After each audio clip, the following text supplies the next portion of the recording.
Once again, I was just about to take a week off from this nuisance. I had a series of IRL boners. My company had lost their contract with the place I work at. I got a copyright strike from a tacky lunatic. And my main computer, i.e. my workhorse that holds all this together, is in the shop with a potentially busted motherboard. I had decided, surely with all the worst things happening in my life, I had earned the right to take the week off. Except that's exactly what happened to Rarity in this episode. She didn't just pack it in when life and fate dealt her a bad hand. The difference being is I was too tired and exhausted to flip my shit over everything that went wrong. I think it would have been more realistic for Rarity to have just shut down at some point in time.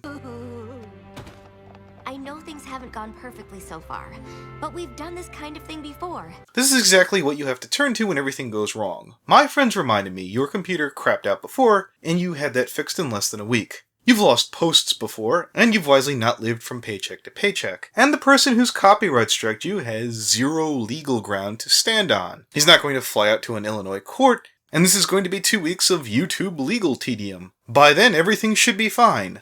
The only reason why Rarity, or myself, would be stressed out in this instance of having to need something immediately. Pinky is shown on the camera with the only viable person listening to her is herself. Well, yes, in the past few days, I have started to talk to myself. I think this episode could be seen as saying it's okay to have a little mini breakdown and act a little mental when you're being overly ambitious. That sort of thing is funny in retrospect. There's also having the wherewithal to rein in your friends and to guide them to be more helpful than hurtful, even when they have the best intentions. The hiring to me.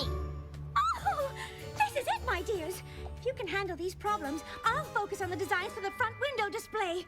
We'll show Manhattan what Rarity for you is all about. And yes, I have totally delegated all the hard work to all my underlings, my friends, to keep things running smoothly. Dear God, did I just become Blue Horse? And yes, I have had friends sabotage other people to keep things running smoothly on my end. If you don't have friends willing to ruin other people's fun for your ambitions, what good are they? They're useless PFC members, that's what they are. This is like working with Irish John. Competent, loyal, dumb as a brick. Friends like these are important. I've personally used the burning donut to throw out people out of limbo to keep the sanctity and the politics of the rooms running smoothly. It's important to keep your hands clean politically like this, no matter how convoluted at the time it might seem. And this is the tricky part of the lesson. You can leave duties to people to handle their way. Competent people. But if you do have competent people, you have to trust them, and you should allow them to help you. This isn't just an awful lot to figure out for a little kid or a teenager. I think most adults in your average company haven't figured this out. And yes, with a little bit of elbow grease, you can turn former problems into something productive. In closing, it doesn't matter if the whole situation stumbles along the way,